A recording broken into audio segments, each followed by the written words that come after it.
అయితే నా నిర్ణయాన్ని కూడా చెప్తాను విను.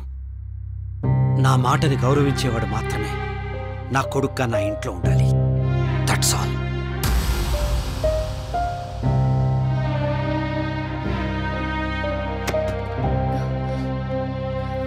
అరే చిన్న ఆగ్రా చిన్న.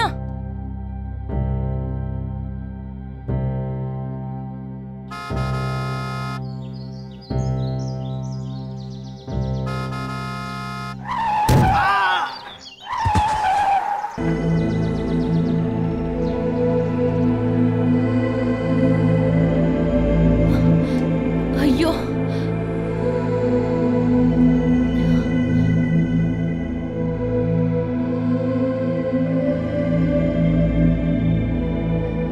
అయ్యయ్యో ఏంట్రా ఇది? ఎలా పడ్డావు? దెబ్బలు తగిలినాయా? చూడు. అయ్యో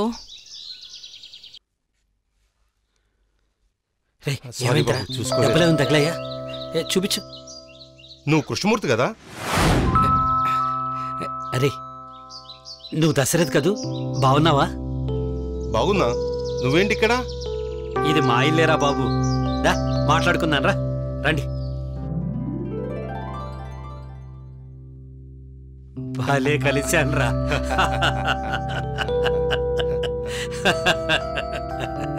ఇంకేంట్రా అంతా బాగున్నారా? అప్పుడెప్పుడు మీ అబ్బాయికి సాఫ్ట్వేర్ జాబ్ వచ్చిందని పెద్ద ప్యాకేజ్ అని ఫోన్ చేసావు. ఇదిగో మళ్ళీ ఇప్పుడే రావటం. మీ అబ్బాయా? నా కొడుకే. ఏం చేస్తున్నాడు? నా ప్రాణం తీస్తూ ఉంటాడు. అదేంట్రా? సారు చదువుకోరట, వాలీబాల్ ఆడి పెద్ద ప్లేయర్ అవుతారట. అసలేం ఆలోచించకుండా వాడేది కోరుకుంటే అది చేయించు, ఖచ్చితంగా సక్సెస్ అవుతాడు. ఈ కాలం కుర్రాళ్ళకి లైఫ్ మీద చాలా క్లారిటీ ఉంటుందిరా. అనవసరంగా వాళ్ళ మీద మన ఇష్టాలను రుద్ది వాళ్ళని ఇబ్బంది పెట్టొద్దు.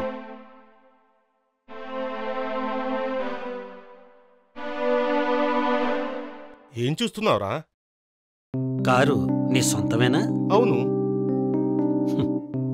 నీకేంట్రా సొంత కారు, సాఫ్ట్వేర్ జాబ్ చేసే కొడుకు, ఎన్నైనా చెప్తావు. నా పరిస్థితి అది కాదు కదరా. అరే ఇప్పుడు వాడిని బలవంతంగా చదివించి ఉద్యోగం చేయించినా నా ఇష్టం ఇది కాదు వేరే ఉంది అని మళ్ళీ వదిలేసి వచ్చేస్తాడు. అంత ఖచ్చితంగా ఎలా చెప్పగలుగుతున్నావు?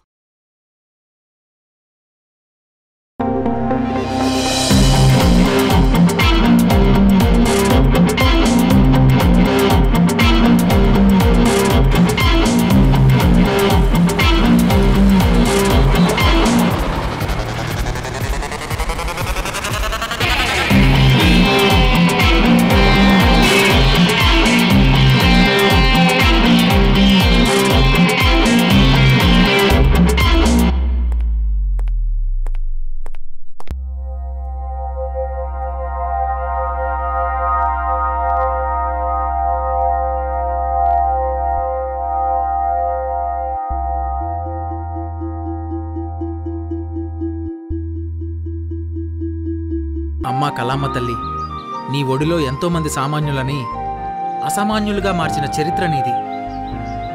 నన్ను కూడా నీ బిడ్డలాగే అనుకుని చరిత్ర కాకపోయినా చరిత్రలో ఒక పేజీ ఉండేలా చేయమ్మా. నాకు తెలుసు నువ్వు చేస్తావు, ఎందుకంటే నువ్వు చాలా మంచమ్మవి.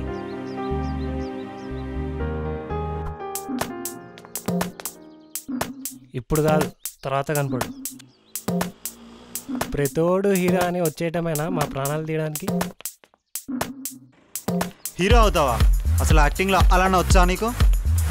హీరో లేదు ఏం లేదు, వెళ్ళు. హీరో ఛాన్స్ కావాలా? మొహం ఎప్పుడైనా అద్దంలో చూసుకున్నావా? రేయ్, ఆల్రెడీ ఒకతన్ని ఇలాగే అన్నారు, మొహం అద్దంలో చూసుకున్నావా అని. కట్ చేస్తే కొన్ని కోట్ల మంది ఆయనని గుండెల్లో పెట్టుకున్నారు, తెలుసుగా. మెగాస్టార్ చిరంజీవి. ఇలా చెప్పుకుంటూ పోతే చచ్చూరుకుంటారు యాదవల్లారా. ఎంతసేపు మీ పిల్లలు వాళ్ళ పిల్లలేనా? మాలాంటి కొత్త వాళ్ళకి అవకాశం ఇవ్వరా? యాదవల్లారా.